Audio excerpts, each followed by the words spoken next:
하나님의 큰 사랑이라는 제목으로 말씀을 나누고자 합니다. 제가 예전에 울산에 있을 때인데 울산에서 이제 KTX를 타러 가려고 역에 갔었습니다. 근데 이제 그 플랫폼으로 가기 위해서 울산역은 이제 그 지상에 있거든요. 그 위에 올라가면 이제 그 에스컬레이터를 타고 올라가면 플랫폼이 있는데 거기 가고 있는데 이제 제 앞에 좀 아주 막 할머니는 아니고 좀 연세 드신 할머니 분이 큰 캐리어를 들고 막 올라가고 계셨어요. 근데 이 할머니 인상이 되게 좋지가 않은 거예요. 막 뭔가 막 자꾸 좀 신경질이 나 계시고 뭘 자꾸 두리번 찾으셨어요. 그래서 플랫폼까지 이제 올라가는데 이제 플랫폼에 딱 도착하자마자 방송이 들리는데 이제 기차가 곧 도착한다 이런 방송이 들렸습니다. 그 제 앞에 올라가던 할머니도 저랑 같은 객차하셨는 것 같아요. 그래서 제 앞에 계속 계시더라고요. 근데 할머니 계속 누군가를 막 찾으시면서 막 좀 신경질이 나 계세요. 좀 있다 보니까 저쪽에서 할아버지 한 분이 막 이렇게 막 헐레벌떡 오시는 거예요. 그래 나중에 이제 두 분 말씀을 듣는 걸 두 분이 이렇게 나누는 대화를 보니까 이제 부부신 것 같아요. 부부신 것 같은데 할머니가 할아버지 보고 어디 갔는겨? 어디 갔었는겨? 막 이러면서 막 따지시는 거예요. 그러니까 할아버지가 어물어물 이렇게 대답을 하시다가 이 차다 이러면서 막 타시는 거예요. 그러니까 할머니가 뭐라 그러냐면은 왼수도 아주 평생 왼수다 이러면서 막 타시는 거예요. 아마 이제 제가 추측하기로 이제 할머니 할아버지가 같이 이제 여행을 떠나셔야 되는데 이 할아버지가 말도 안 하고 어디 가셨는 것 같아요. 어디 딴 데 가 계시다가 이제 기차 시간이 다 됐는데 할아버지가 안 나타나니까 할머니가 이제 좀 짜증이 나셨겠죠. 그래가지고 이제 무거운 가방을 혼자 들고 막 끼끼 올라갔는데 이제 할아버지가 탁 나타나셔가지고 어디 또 할아버지 뭐 딴짓을 하셨냐 나타나셔가지고 타시니까 막 그렇게 이제 화를 내신 것 같습니다. 근데 할머니가 그 할아버지한테 뭐라 하는 말씀을 들어보니까 아마도 할아버지가 늘 평생 뭐 그렇게 할머니 속을 썩이셨던 것 같습니다. 그러니까 얼마나 속상한 게 많으면 왼수도 평생 왼수다 이러면서 막 뭐라 하시지 않겠습니까, 그죠? 아마 여행 가방 이렇게 큰 거 캐리어 들고 가시는 거 보니까 어디 이제 뭐 자녀들이나 효도 관광 보내주시려고 이렇게 딱 했던 것 같은데 그 좋은 날마저도 이 할아버지가 좀 잘 했으면 좋겠는데 자기 몸뚱아리 하나도 제대로 못 챙기고 할머니 걱정을 시켜드리니까 할머니가 화가 나셔서 그랬던 것 같다라는 생각이 듭니다. 이게 참 사람이 안 변해요, 그죠? 이 할아버지가 아마 뭐 한 60 넘으셨던 것 같은데 뭐 한 40년을 그렇게 사셨던 거잖아요, 그죠? 40년을 할머니한테 그렇게 욕을 얻어먹으면서도 꾸준히 그렇게 왼수로서의 삶을 살아가셨던 것 같습니다. 사람은 참 잘 안 변한다라는 생각이 듭니다. 우리도 마찬가지입니다. 근데 우리 다 구원받은 자들이잖아요. 구원받은 자들이고 이제 죄로부터 자유를 얻은 자들임에도 불구하고 이 죄인으로서의 그 우리의 본 모습이 참 변하지 않는다라는 생각이 듭니다. 그래서 우리는 구원받았음에도 불구하고 계속해서 끊임없이 죄를 짓습니다. 저도 마찬가지고 여러분들도 마찬가지일 겁니다. 그래서 우리가 좀 죄에 민감한 사람이라면 매일매일 나는 정말 어쩔 수 없는 죄인이구나. 나는 정말로 이 하나님 앞에 의로운 것이 하나도 없는 자구나 라고 고백할 수밖에 없을 정도로 우리의 매일매일은 죄로 점철되어 있는 것 같습니다. 근데 문제는 뭐냐면 우리는 또 사람들은 죄를 지으면서도 이 죄를 계속해서 짓다 보니까 내가 죄를 짓고 있는지도 모르고 살아간다라는 겁니다. 매일매일 죄를 지으면서도 나는 그래도 괜찮은 사람이야. 나는 그래도 하나님 앞에서 좀 그래도 의로운 사람이야. 다른 사람들보다 의로운 사람이야. 이런 착각 속에서 살아간다라는 겁니다. 그래서 신앙생활을 오래 할수록 나는 그래도 좀 괜찮은 사람이지. 나는 그래도 착한 사람이지. 난 그래도 하나님의 자녀로서 좀 남들보다 선한 삶을 살아가고 있지라고 생각을 합니다. 저는 이게 목사의 직을 맡고 살아가면서 좀 두려울 때가 있습니다. 어떤 두려움이 있냐면 별탈 없이 무난하게 목회를 하면서 내가 그래도 목회를 잘하고 있구나, 내가 그래도 괜찮은 목사구나 라고 착각을 하고 있는 건 아닌가 하는 두려움입니다.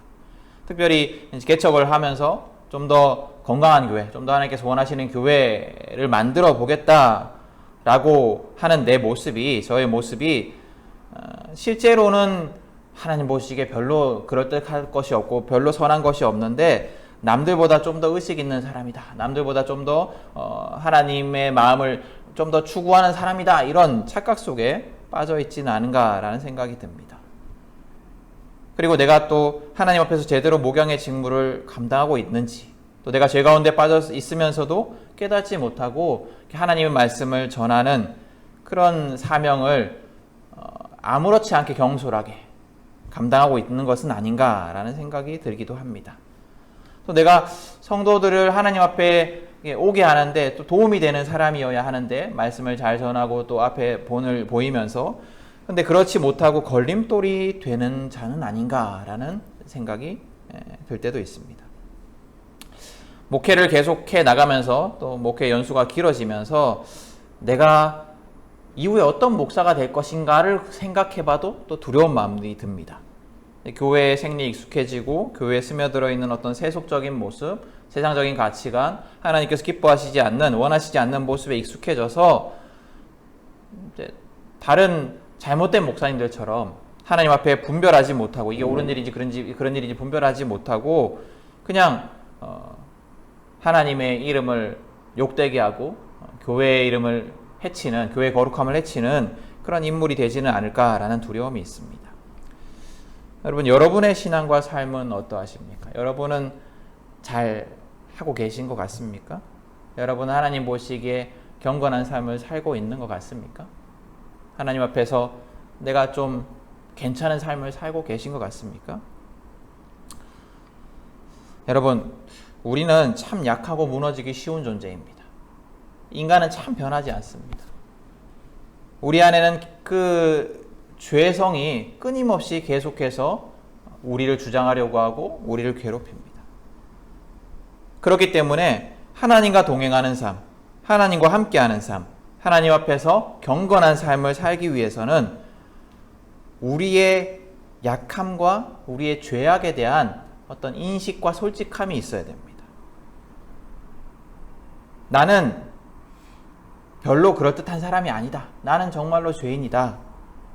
나는 끊임없이 죄악에 무너질 수밖에 없는 자다. 나는 그렇게 약한 자다. 라는 그런 솔직한 고백과 인식이 있어야 됩니다. 오늘 본문은 가인에게 은혜를 베푸시는 하나님에 대한 말씀입니다. 가인은 우리가 잘 아는 대로 동생 아벨을 죽인 인류 최초의 살인자예요. 인류 최초의 살인자. 그전에는 살인이 없었죠. 인류 최초의 살인자라는 타이틀을 가진 사람입니다. 근데 가인의 이 죄악의 과정들을 보면 아버지 아담의 죄악이 반복되고 있고 또 반복될 뿐만 아니라 더 심각해지고 있다라는 것을 우리가 발견할 수가 있습니다. 하나님의 명령에 불순종해서 선악과를 먹은 아담과 하와가 에덴에서 쫓겨납니다. 에덴에서 쫓겨나서 이제 아담과 하와가 아들을 낳게 되는데 맞이는 가인이었고 둘째는 아벨이었습니다. 가인은 우리 잘 알고 있다시피 농사를 짓는 사람이었고 아벨은 양을 치는 사람이었습니다. 그래서 이제 이 둘이 이제 시간이 지나서 첫 소산을 하나님께 제사를 드리게 되죠. 그래서 가인은 땅의 소산으로 하나님께 제사를 드렸고 아벨은 양의 첫 새끼와 그 기름으로 제사를 드렸다라고 성경에 기록되어 있습니다. 근데 불행하게도 하나님께서 두 사람의 제사를 다 기쁘게 받아주셨으면 좋았을 건데 아벨과 그의 제물은 받으시고 가인과 그의 제물은 받지 않으십니다. 왜 아벨의 제물을 받으시고 가인의 제물을 받지 않으셨을까에 대한 여러 가지 해석들이 있습니다. 여러분들도 아마 어린 시절이나 이 설교를 들을 때마다 여러 가지 해석들을 들으셨을 겁니다. 그래서 어떤 여러 가지 해석들 중에 하나는 히브리서 11장을 근거로 해서 아벨은 믿음의 제사를 드렸고 가인은 그렇지 못했다라고 이제 이야기도 하고요. 또 어떤 주장은 아벨은 흠없는 첫 양새끼 제일 좋은 걸 드렸는데 가인은 그렇지 않았다라는 얘기를 하기도 하고요. 그리고 또 제물을 받고 안 받고는 하나님의 신비이기 때문에 그 받고 안 받고의 이유는 중요하지 않고 그 이후의 행동이 더 중요하다. 하나님께서 받지 않으셨을 때 가인의 행동이 문제다. 이렇게 해석을 하기도 합니다.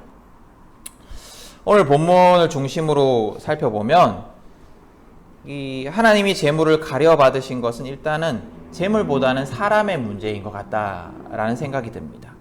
4장 4절 5절을 보면 앞에 4절 5절을 보면 하나님은 어떻게 이렇게 되냐면 하나님은 아벨과 그의 제물은 받으시고 가인과 그의 제물을 받지 않으셨다 이렇게 얘기를 하고 있어요. 그러니까 아벨과 제물, 가인과 제물 사람과 재물이 묶여서 등장을 합니다. 가인을 받으셨다, 아벨을 받으셨다, 혹은 재물을 받으셨다, 이게 아니고 가인과 그의 재물, 이런 식으로, 아벨과 그의 재물, 이런 식으로 재물과 사람을 엮어서 이야기를 하고 있습니다. 그렇다는 것은 두 사람이 하나님 앞에 나갈 때 어떤 사람의 문제가 있었다라고 우리가 추측을 해볼 수가 있어요. 두 사람의 마음가짐의 문제가 있었다라고 우리가 생각해 볼 수가 있습니다. 이 제사를 지내고 난 이후의 행동을 보면 가인의 경우에는 하나님을 경외하지 않는 사람이었어요. 하나님을 경외하는 마음이 없었던 것 같습니다. 만약에 가인이 하나님을 경외하는 자였다라면 어떻게 하나님이 재물을 안 받으셨다고 해서 막 낯빛이 변할 수가 있겠어요? 하나님을 두려워하지 않기 때문에 그렇게 하는 거예요. 그죠? 하나님을 경외하지 않기 때문에 그럴 수가 있는 겁니다. 가인이 하나님을 두려워하지 않았고 또 하나님을 사랑하지 않았기 때문에 하나님이 가인의 재물을 받지 않았을 때 얼굴 낯빛이 변할 정도로 화가 났었을 것이고 그런 존재였기 때문에 하나님을 경외하지 않는 존재였기 때문에 하나님은 가인과 그의 재물을 받지 않으셨던 것 같습니다. 이 제사의 목적은 모든 것을 주신 하나님에 대한 감사, 그리고 하나님이 나의 주인 되신다, 이런 고백이 담겨져 있어야 되는 거거든요. 그러니까 모든 것, 하나님이 내게 모든 걸 주셨다, 하나님 나의 주인이다, 그래서 감사한다, 이런 고백과 감사가 담겨져 있어야 되는데 가인에게는 이 제사에 합당한 마음이 없었던 것 같습니다. 가인에게 어떤 마음이 있었냐면, 이런 하나님을 경외하는 마음이 아니고 어떤 마음이 있었냐면 제사를 통해서 인정받고자 하는 욕망이 있었고 제사를 통해서 동생과의 경쟁에서 이기고 싶은 마음이 있었어요. 그러니까 제사의 중심이 하나님이 아니라 나였어요. 내가 이기고 싶은 마음, 내가 인정받고 싶은 마음, 이게 제사 안에 있었던 거죠. 하나님께 드리는 제사가 하나님의 영광, 하나님의 능력, 하나님의 은혜, 이런 것들을 드러내는 수단이 아니라 가인의 욕망을 드러내는 수단이 돼버린 거예요. 그렇기 때문에 가인은 제사에서 실패했습니다. 제사, 우리 예배도 마찬가지죠. 예배는 하나님이 드러나야 되는데 간혹 우리가 잘못하면 내가 드러나는 예배를 드릴 수가 있어요. 내가 드리는 찬양이 더 아름답게 들려지기 위해서, 혹은 내가 드리는 어떤 헌금이 좀 더 드러나기 위해서, 뭐 이런 식으로 나의 열심히 드러나기 위해서 예배를 드릴 수가 있어요. 근데 하나님이 원하시는 예배는 하나님만이 드러나는 예배겠죠. 하나님이 이제 그 가인의 제사를 받지 않으셨어요. 그러니까 가인이 막 분노합니다. 낯빛이 변할 정도로 분노합니다. 하나님이 가인의 분노를 알아채시고 가인의 마음을 알아채시고 가인을 꾸짖으십니다. 근데 그럼에도 불구하고 가인은 정말로 하나님을 경외하지 않은 거죠. 하나님이 뭐라 하심에도 불구하고 마음을 돌이키지 않고 도리어 동생 아벨을 죽여버립니다.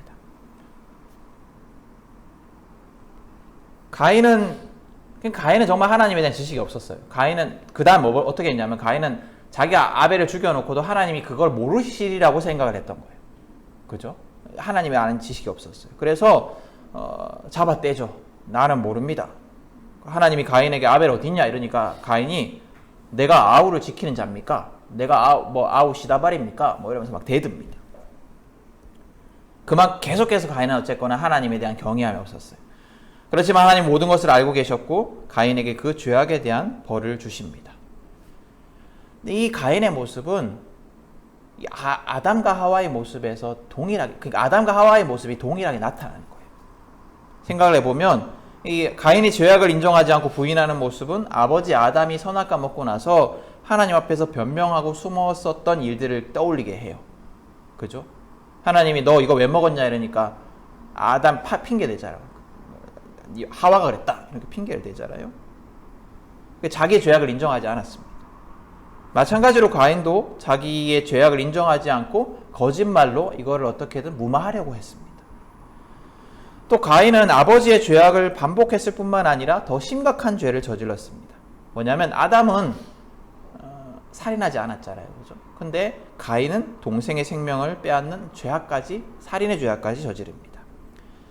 이거는 생명의 주인 되신 하나님을 모독하는 큰 죄악이었어요. 생명을 주고 빼앗고는 하나님의 그 권한인데 그걸 빼앗은 거죠. 아담으로부터 시작된 불순종의 죄악이 아들 가인에게 와서는 더욱더 심화되고 더욱더 악해지고 있는 것을 우리가 발견할 수가 있습니다. 그리고 이 죄악의 모습은 지금 우리에게까지 이어지고 있습니다. 죄를 범하고도 죄를 인정하지 않으려고 하는 것은 아담 이래로 가인 이래로 우리 모든 인간들의 죄악된 모습이에요. 우리도 그래요. 우리도 죄를 짓고도 자기 죄를 인정하지 않으려고 하는 그런 어떤 행동을 해요. 인간은 완벽할 수가 없어요.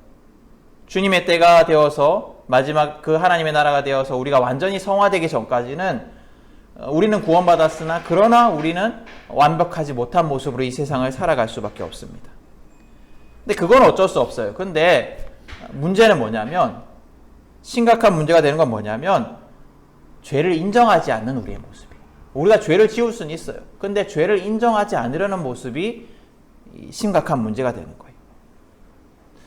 여러분, 하나님이 되게 칭찬하신 성경의 인물들이 몇 명 있는데 그 중에 다윗이, 하나님 정말 다윗을 사랑하셨거든요. 다윗이 굉장히 좋아하셨어요.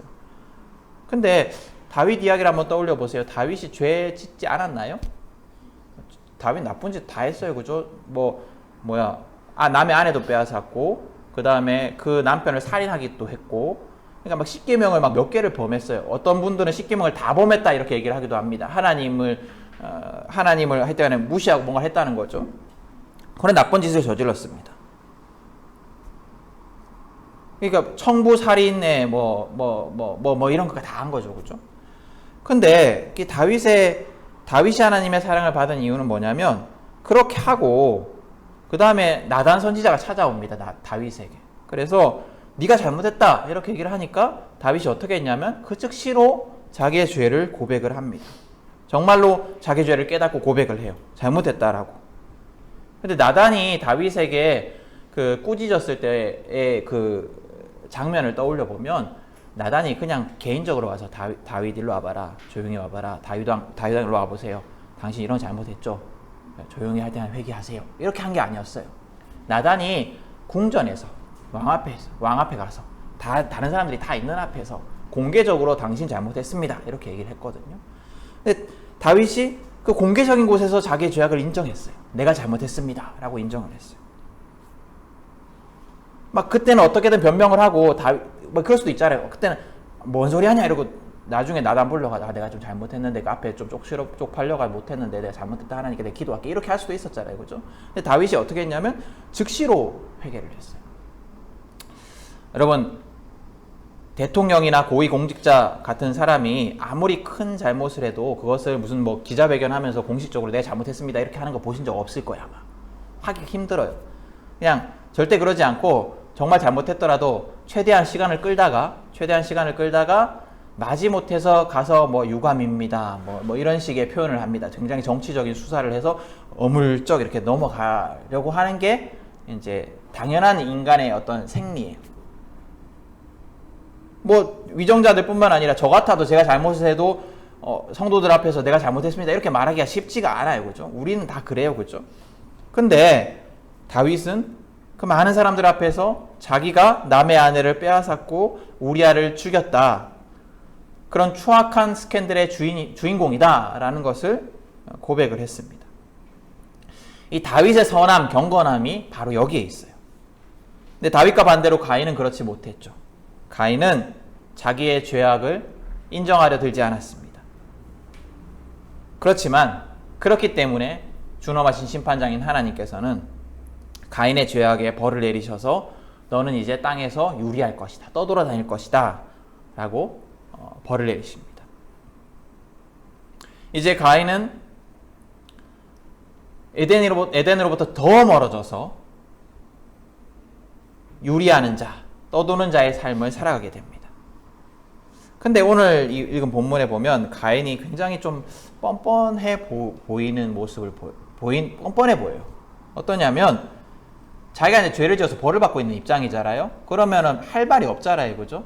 근데 가인이 뭐라고 하냐면 13절에 보면 이거 너무 좀 심하게 나를 뭐라 하시는 것 같은데요, 이렇게 얘기를 해요, 그죠?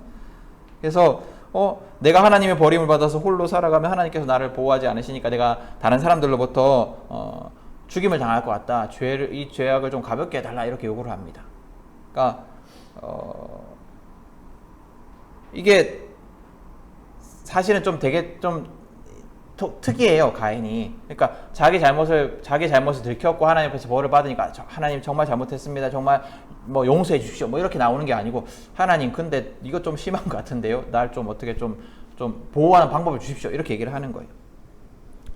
그래서 좋게 말하면 좀 대차인 것 같고 나쁘게 말하면 좀 뻔뻔한 것 같은 건방진 것 같은 그런 모습을 보입니다. 그러나 그 가인의 언사에는 가인의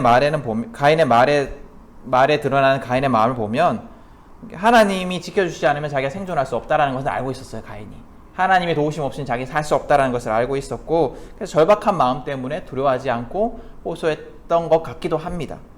어쨌거나 이 가인이 그렇게 자기가 벌을 받고 있는 상황임에도 불구하고 하나님께 뭔가를 요구를 합니다. 근데 중요한 건 이거예요. 하나님의 반응이 굉장히 놀랍습니다. 제가 하나님이라면 이 가인의 호소를 들으면서 이 자식 지 잘못한 것도 모르고 뭘 또 달라 하냐 뭐 이렇게 할 수 있을 것 같은데 하나님은 이 호소에 귀를 기울이십니다. 그리고 가인에게 표를 주시고 가인을 해치는 사람은 7배나 벌을 받을 것이다 라고 약속을 해주십니다. 그러니까 하나님은 가인이 하나님 앞에 대들고 회개하지도 않고 막 그래서 벌을 받는 그 장면에서조차도 사랑을 베풀고 계시는 거예요. 가인에 대한 긍휼함을 거두지 않으시고 사랑을 베풀고 계시는 거예요. 하나님은 아담과 하와를 벌하실 때도 그랬어요. 하나님은 아담과 하와를 쫓아내시면서도 그냥 쫓아내시는 것이 아니고 그들을 위해서 가죽옷을 지어 입히셨어요. 그리고 아담과 하와를 쫓아내시고 난 다음에 그냥 버려둔 것이 아니고 계속해서 동행하시면서 후손을 낳게 하시고 또 후손을 지켜주셨습니다. 여러분, 하나님은 이런 분이에요. 하나님은 우리의 죄악을 벌하시면서도 우리에 대한 사랑을 포기하지 않으시고 세심하게 우리를 위한 사랑을 베푸시는 분이십니다. 성경은 그런 큰 사랑의 하나님의 큰 사랑을 무수히 많이 기록을 하고 있습니다. 하나님은 인간이 너무 죄악을 많이 지어서 인간을 만드신 것을 한탄하시면서 홍수를 통해서 쓸어버리실 때에도 노아와 그 가족들을 살려주셨어요. 그래서 사랑을 베풀어 주셨어요. 또 출애굽한 이스라엘이 우상을 만들어서 하나님 대신에 막 섬길 때에도 그들의 사랑을 포기하지 않으셨어요. 큰 죄를 저질렀음에도 불구하고 그들에 대한 사랑을 포기하지 않으셨어요. 또 약속의 땅에 들어간 이스라엘 백성들이 계속해서 하나님 앞에 범죄할 때에도 하나님은 끊임없이 용서하시고 그들에 대한 사랑을 베풀어 주셨습니다. 그리고 이스라엘이 왕국을 이루어서 살아갈 때에도 하나님은 북이스라엘과 남유다의 죄악을 끊임없이 참으시고 그들을 위한 사랑과 구원의 회복을 베풀어 주셨습니다. 그리고 우리 인류의 무수한 죄악에도 불구하고 예수님을 보내주셔서 구원해 주시고 우리의 죄를 없다 하여 주셨습니다. 하나님은 이처럼 지금까지도 태초로부터 지금까지 우리를 향한 사랑을 포기하지 않으셨습니다. 그리고 않고 계십니다. 우리 인생에서도 하나님은 그런 분이세요. 하나님은 우리를 향한 사랑을 포기하지 않으십니다. 우리가 아무리 큰 죄악을 저질렀다 하여도 하나님은 우리를 사랑해 주시는 분이십니다. 우리가 어떤 모습이든지 우리를 사랑하시는 분이십니다. 가인과 같이 하나님을 경외하지 않고 동생을 살해함으로써 생명의 주인 되시는 하나님을 모독한 자도 사랑하시고 그를 위해서 은혜를 베푸신 분이 하나님이십니다. 그 하나님이 동일하게 우리를 사랑해 주십니다. 여러분, 지금까지의 삶을 돌아보면 혹시 그런 분이 있을지 모르겠어요. 하나님의 사랑과 긍휼하심이 내 삶에 없는 것 같다. 하나님이 나와 함께 하시지 않는 것 같다. 그래서 내 삶을 돌아보면 원망과 절망과 한숨밖에 없는 것 같다라고 하는 사람일지라도 하나님은 그 사람을 위해서 지금까지 계속해서 일하고 계시고 그리고 그 사람의 삶을 향하여서 사랑과 관심을 한시도 놓치지 않으시는 분이십니다. 내 삶에 도대체 하나님이 뭘 하셨습니까? 라고 원망할지 몰라도 하나님은 우리를 사랑하시고 우리를 위해서 큰 사랑의 일들을 계속해서 하고 계시는 분이십니다. 우리는 그렇게 생각을 해요. 내가 누군가 나를 사랑하는 걸 내가 느끼면 그가 나를 사랑하는 거지. 그러니까 하나님이 나를 사랑하는 걸 내가 느끼면, 경험하면 하나님이 나를 사랑하는 거고, 하나님을 사랑하는 것을 내가 느끼지 못하면, 경험하지 못하면 하나님이 나를 사랑하지 않는 거야 라고 생각하기 쉽지만, 우리가 그것을 느끼든 안 느끼든 하나님은 우리를 계속해서 사랑하고 계신다 라고 성경은 말씀하고 있습니다.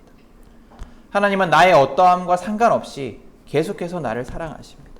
그래서 그 사랑을 지금 나는 깨닫지 못할지라도 나를 사랑하신 하나님, 그 사실은 절대 변하지 않습니다. 우리의 구원을 생각해보면 죄인인 나를 구원해 주신, 지옥에 갈 수밖에 없는, 멸망할 수밖에 없는 우리를 구원해 주신 그 사랑만 해도 갚을 길 없는 큰 사랑인데, 하나님은 지금도 구원받은 삶을 살아가는 지금도 내 인생을 귀히 여겨주시고 나를 향한 사랑을 계속해서 베풀고 계십니다. 나의 인생과 함께 하시며 내가 눈물로 기도할 때 나를 위로해 주시고, 내가 간절히 부르짖을 때 응답해 주시고, 내가 지쳐 쓰러져서 주님이라는 이름조차 부를 수 없을 때에도 나를 일으켜 세워주십니다. 나를 아무도 도와줄 수 없는 고아와 같이 내버려 두지 않으시고 사랑해 주시는 그분이 바로 하나님이십니다. 또 내가 죄악 가운데 거할지라도 나를 향한 사랑을 거두지 않으시고, 내가 어떤 상황 속에 있더라도 나를 위한 사랑을 이루시는 분이 하나님이십니다. 그 사랑은 누구도 끊을 수 없는 사랑이고 누구도 막을 수 없는 사랑입니다. 여러분, 심지어 우리가 하나님 앞에 아무리 큰 죄악으로 하나님께 범죄할지라도 그것보다 더 큰 사랑으로 우리를 덮어주시는 하나님의 그 사랑을 기억하며 늘 감사의 삶을 살기를 원합니다. 그리고 내 삶이 이제는 더 이상 죄악에 사로잡혀 살아가는 삶이 되지 않기를 위해서 기도하기를 원합니다. 내가 중심이 되어서 내 마음대로 내가 판단하고 내가 기준이 되어서 선과 악을 분별하는 삶이 아니라 하나님 기준으로, 하나님 보시기에 의로운 삶을 살아가는 구원받은 백성이 되기를 위해서 늘 기도하는 자들이 되기를 원합니다. 그러므로 우리 모두가 하나님의 사랑, 하나님의 그 놀라운 큰 사랑에 합당한 삶을 살아가는 사람들이 될 수 있기를 축복합니다.